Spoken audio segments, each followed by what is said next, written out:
तो सब देखे, वाह, सब लोग डीओ मार के बैठे हैं, लिपस्टिक वगैरह, आंख के आईब्रो भी लगाए थे, इधर हरा कलर इधर लाल कलर, सब ब्यूटीफुल हैंडसम लग रहे थे, ठीक है कि नहीं। परंतु एक था पुराना, वही चड्डी बनियान में आ गया, और शॉल गील भिखारी वाली ओढ़ के रखा था। कैसा रे बाबा, तूने नहाया वगैरह? नहीं जी। बोले ठंडे पानी से बड़ा डर लगता है मेरे को, ठंडा पानी डालू तो ऐसा लगता भूत चढ़ गया मेरे ऊपर, और उसके बाद तो बुखार ही आ जाता। तो मैं सोचा खाना तो खाना, इसके बाद तो जाने भिखारी वाले धंधे में, इसलिए ना नहाया भी नहीं और वही चादर लेकर के आया। तो वो स्वामी क्या बोलता है, हे मित्र, तूने ब्याह के कपड़े नहीं पहने क्या रे? तो उसने जो भी एक्सक्यूज करना था कर दिया। फिर उसके बाद में प्रभु जी ने कहा, इधर आ, प्राइवेट बात करूंगा, और कंधे में हाथ रख के पतली गली वाली पीछे जगह में ले गया। सामने दरवाजे से नहीं ले गया, पीछे दरवाजे से ले गया, और कहा, ए मिस्टर 11 नंबर के सोल्जर, इसको वहां ले जाओ जहां रोना और दांत पीसना है, और बाहर से ताला मार देना और चाबी कुएं में फेंक देना। हेलो, एक बात बताइए, जहां रोना और दांत पीसना है उसमें चुनाव किस आधार पर हुआ? वस्त्रों के द्वारा ना। आपने कभी अपने मन के अंदर आचरण के रास्ते हैं? नहीं जी, हम विश्वासी हैं। मानता हूं ना, नींव तो हो गई है, पर रद्दा के मामले में आपका क्या ख्याल है? ईर्षा, वैर, विरोध, डाह, जलन, शिकायत, झगड़ा, नुक्ताचीनी, ये तो सब घास पूस और घास पूस और काट के रद्दे हैं ना। प्रेम, आनंद, मेल, धीरज, कृपा, भलाई, विश्वास, नम्रता, संयम, ये तो सोना और चांदी और बहुमूल्य पत्थर के रद्दे हैं। आपके विश्वास की नींव में रद्दा कौन सा रखा है? जब तक स्वामी वस्त्रों का परख करने नहीं आया, तब तक तो ये गंधा पहना हुआ कपड़ा, गंधे कपड़े पहना हुआ भिखारी ब्याह के घर में चल रही एसी का तो पूरा भोग लगा रहा था। अरे बाप रे, क्या मजा आ रहा है, आहा क्या लाइट है, ओहो, स्टार्टर भी खा लिया था उसने। गुपचुप रे, हालेलुया। स्टार्टर लंच डिनर नहीं होता, परंतु जब वो राजा आया सबका कपड़ा देखने के लिए, तो सीधे उसने कहा, एक्सक्यूज मी प्लीज, अपनी जगह में खड़े हो जाइए, सावधान हो जाइए, हमारे पीछे आइए। बड़े प्रेम से बोला, हे मित्र। आज सुबह जितने लोग थे बड़े मजा किए होंगे, आपको मालूम है, बड़े प्रेम से कहेगा, हे मित्र, मैंने तुझसे बिल का भुगतान करने नहीं बोला था, जूते का और चप्पल का, मैंने तेरे लिए बाथरूम का बंदोबस्त किया था, वहां साबुन भी था, सनलाइट वाला नहीं। हाँ, मैंने वहां पर टॉवेल भी रखा था व्हाइट कलर की, हर साइज के जूते थे, हर साइज की अंडरवियर बनियान थी, हर साइज के सूट वहां डले थे। मैं तो तुझे सब कुछ फ्री में दिया था, तेरे को सिर्फ पहनना था ना, तो तू यहां भोजन करता, मेरे बेटे के साथ है, तू आनंद मनाता। धन्य है वे जिन्होंने अपने वस्त्र धो लिए हैं। मैं आपको साफ कुछ कहना चाहते हैं, नींव के आधार पर अनंत जीवन नहीं है, रद्दे के आधार पर है। विश्वास के आधार पर अनंत जीवन नहीं है, काम के आधार पर है। वो बुलाया जरूर गया था, उसको अंदर एंट्री भी मिली थी, वो बराबर कुर्सी सिंहासन पर बैठा था, पर वस्त्र मैले रहने के कारण उसको निष्कासित कर दिया गया।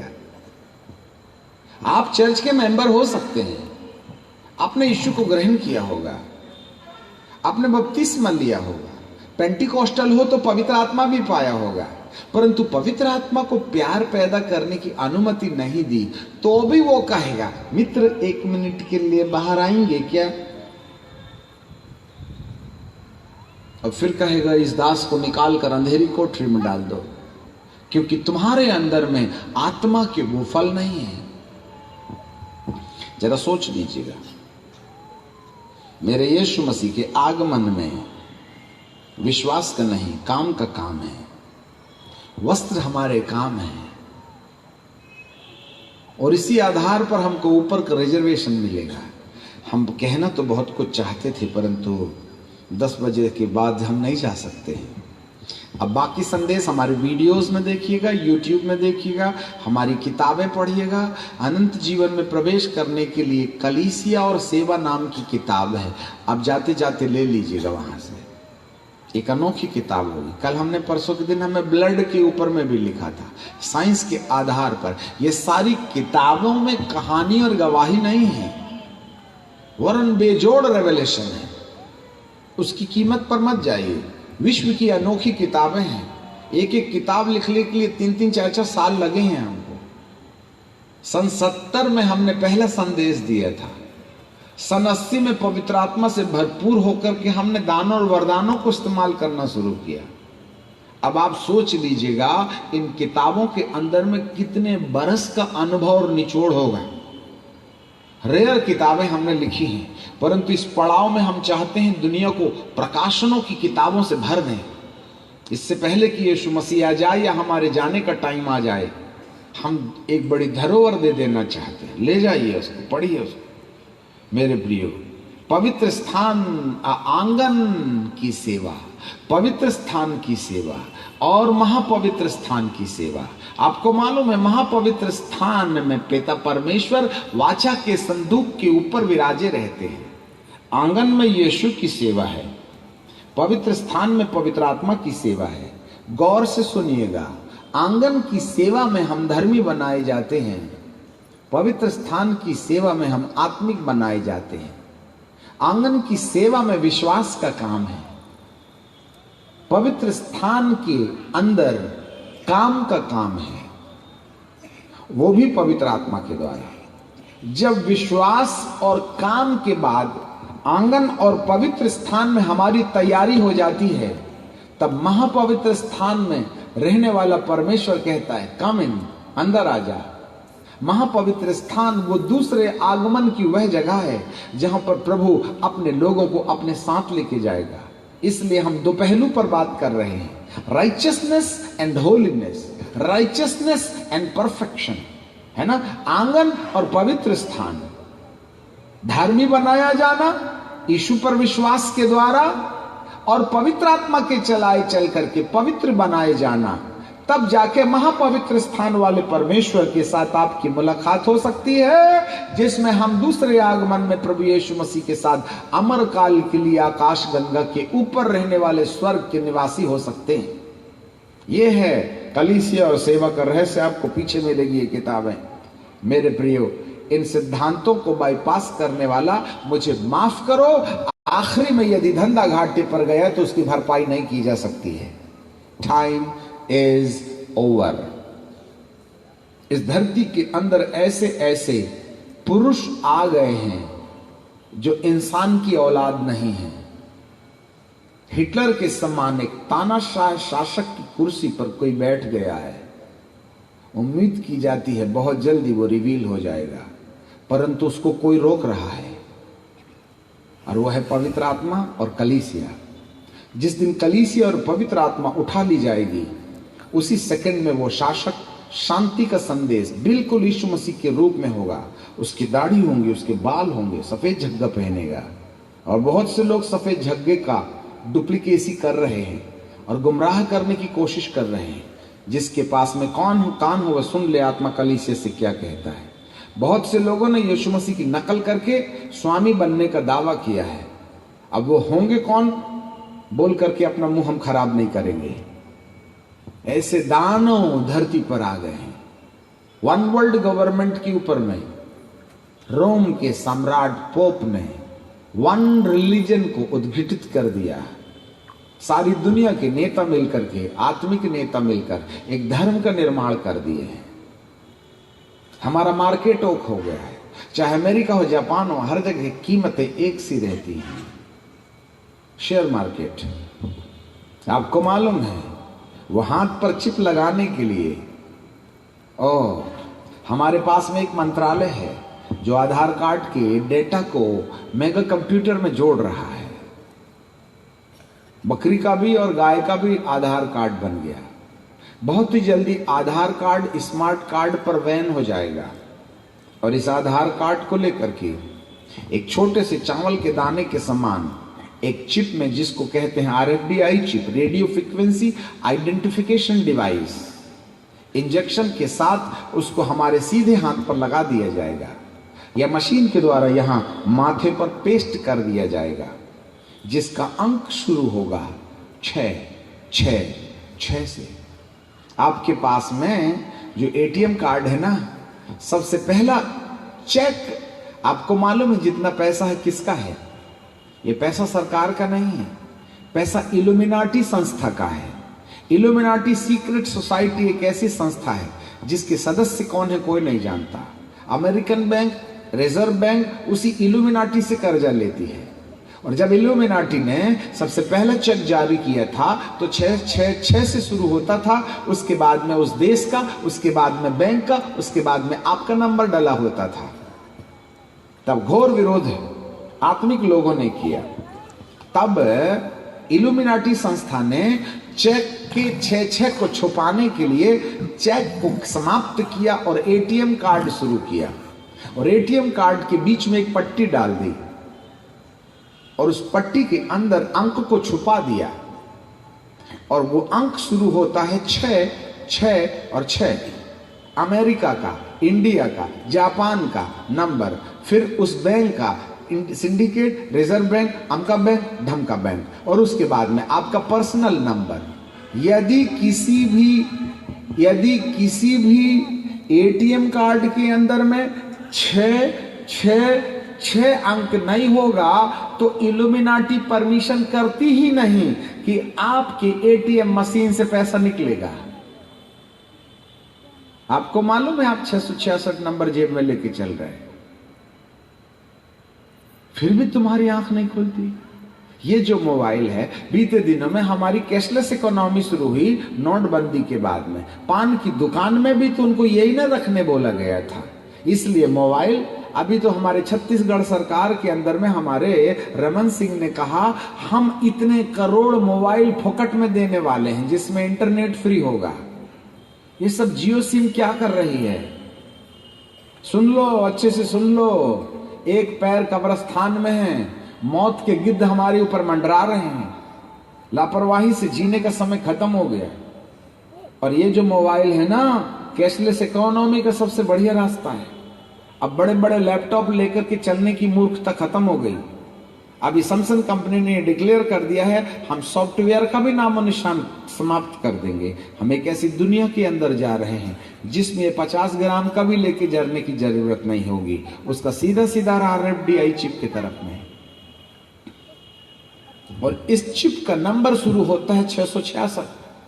और दुनिया और सरकार तुमको इतना मजबूर कर देगी, इस चिप के बिना ना पेट्रोल मिलेगा, इस चिप के बिना ना नौकरी मिलेगी, इस चिप के बिना ना काम मिलेगा, इस चिप के बिना ना रेस्टोरेंट का दरवाजा खुलेगा, और ना इस चिप के बिना हवाई जहाज की टिकट मिलेगी। आपको मजबूर किया जाएगा 666 नंबर लगवाने का।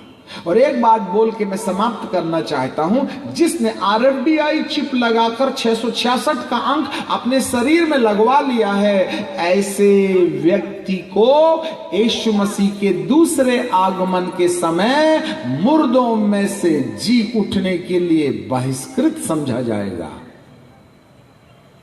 यदि किसी ने RFDI चिप लगवा लिया तो उसका मुर्दा यीशु के दूसरे आगमन में जिंदा कदापि नहीं होगा, क्योंकि आपके हाथ और माथे शैतान के लिए समर्पित हो गए हैं।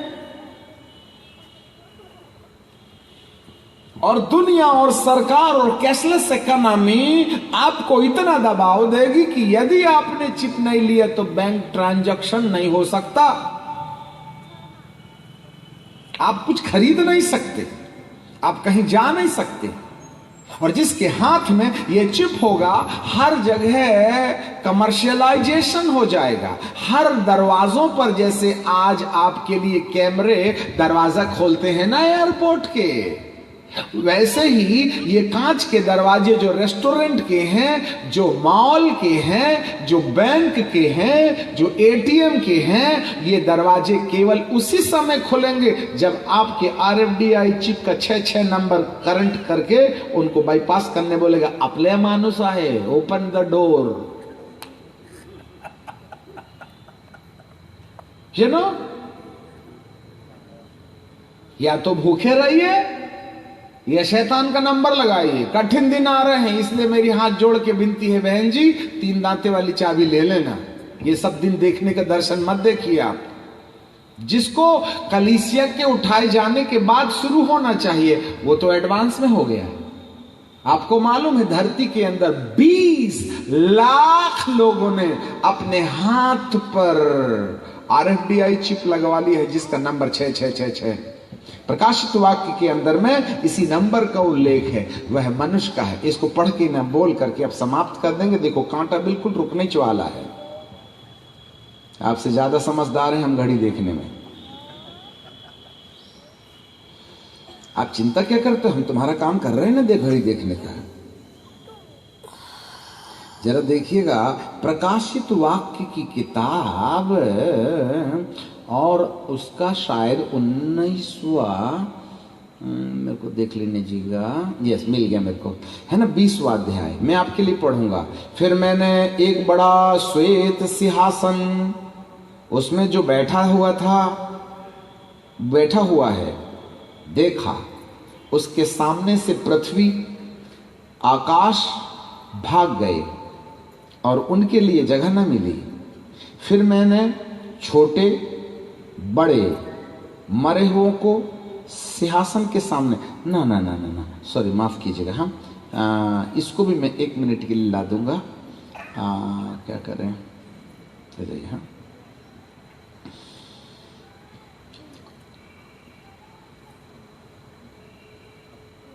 यस 13 अध्याय 15 पद। और उसने उस पशु की मूरत में प्राण डालने का अधिकार दिया। और पशु की मूरत बोलने लगे। आपको मालूम है पशु कौन है? ये हाथ में रखा है पशु, ये बोलती है, जिस कान हो वो सुन ले। और पशु की मूरत बोलने लगी, उसको प्राण डालने का अधिकार दिया। आपको मालूम है आपने ऐसे ऐसे रोबोट्स बना लिए हैं जो सेक्स भी करते हैं, अर्थात भावनाएं पैदा हो गई हैं, आदमी की तरह काम कर रहे हैं, शादी भी हो रही है उनसे। चलिए, मूर्त बोलने लगी और जितने उन्हें प्राण डालने का अधिकार दिया और पशु की मूरत बोलने लगी। और जितने लोग उस पशु की मूरत की पूजा न करें उन्हें वह मरवा डाले। जरा हमारे पीछे बोलिए। और उसने छोटे बड़े, धनी कंगाल, स्वतंत्र, दास सबके दाहिने हाथ में और उनके माथे पर एक छाप कर ली। और उसको छोड़ जिस पर छाप अर्थात पशु का नाम या उसके नाम का अंक हो, कोई लेन देन न कर सके। ज्ञान इसी में है, बुद्धि इसी में है। उस पशु का अंक जोड़ ले, क्योंकि वह मनुष्य का अंक है और उसका अंक 666 है ना। इसका नंबर 666, आपकी एडीएम कार्ड का नंबर है ना 666। द बीस्ट, उसको एबोमिनेशन कहते हैं। कहां जाइएगा भाग के, होश में आ जाओ, 3 दांते वाली चाबी ले लो। भले ही मौत का सामना करो, परंतु नोटों के चक्कर में समझौता नहीं करना, नहीं तो अमरकाल का घाटा हो जाएगा। मैं डराने चमकाने लिए नहीं आए, परंतु सोई हुई आत्मा को जगाने की कोशिश कर रहे हैं। मेरे प्रियो, हम ऐसे डेंजर जोन में खड़े हुए हैं। यदि आपने अनजाने में, अच्छा हुआ, परमेश्वर को धन्यवाद हो, हम आ गए और आप भी आ गए।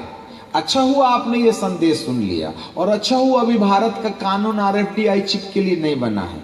यदि आरएफडीआई चिप का कानून बन जाएगा तो सबसे पहले हमको जेल में डाला जाएगा। इससे पहले कि वो कानून बन जाए, हम दिल खोल के जितना बोल सकते हैं बोल लेने दीजिएगा। एडवांस में याद रखिएगा, 2019, 20, 21, 22, 23 के दरमियान में, जो 24 और 25 के दरमियान में जो त्रासदी होगी, मैं आपको आज खुलेआम कहना चाहता हूं, 2025 के बाद की कल्पना मत करना, निरी मूर्खता होगी।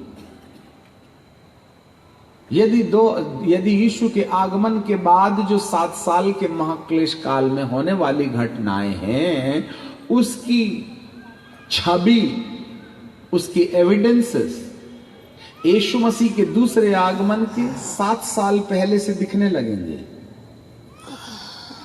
मेरी बात को ध्यान से सुनना है। यदि यीशु मसीह के आगमन के बाद 7 साल का जो क्लेश और महाक्लेश काल होगा, उसमें जो कुछ भी होने वाला है, वो यीशु मसीह के आगमन के 7 साल पहले से उनकी घटनाएं एडवांस में दिखाई देने लगेंगी। यदि 2015, यदि 2017 वो टाइम पीरियड होगा, सन 1997 में अमेरिका में एक ऐसा बालक पैदा हुआ था जो बिना बाप का था। पैदा होते बराबर उसके मुंह में बत्तीसी थी।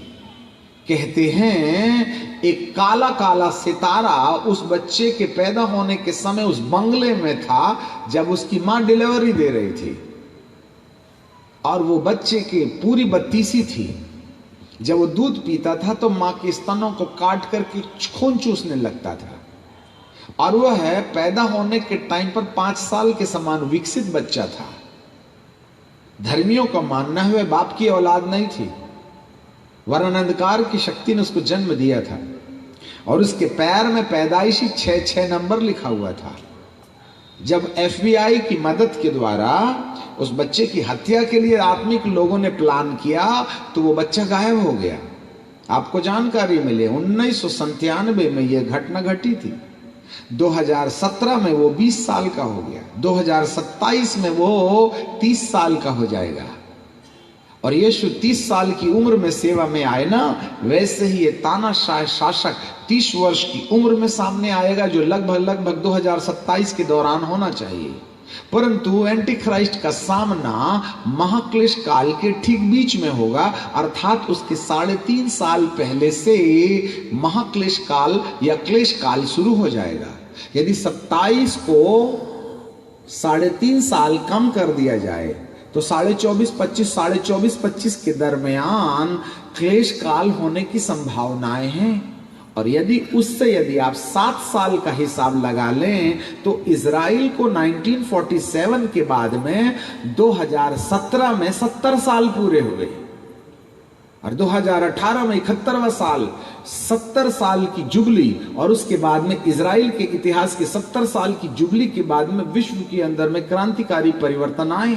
और 2017 के 17 अक्टूबर के बाद से किम जोंग उन ने दुनिया को ललकारना शुरू किया। इजराइल अभी भी फलस्तीनियों के ऊपर में गोलाबारी कर रहे हैं। ठीक 2017 के अंतर्गत ही ट्रंप ने जेरूशलेम के लिए राजधानी को पूर्वी जेरूशलेम की मनादी कर दी, और उसके कारण संपूर्ण इस्माइलीज अर्थात मुसलमान इकट्ठा होना शुरू हो गए, जो 3rd वर्ल्ड वॉर की तैयारी है। मल्टी स्टोरेज बिल्डिंग बना रहे हैं, बैंक बैलेंस जमा कर रहे हैं, चोर का धन चंडाल ले जाए। डर नहीं लगता आपको यीशु मसीह के आने में कितना कम समय बचा है?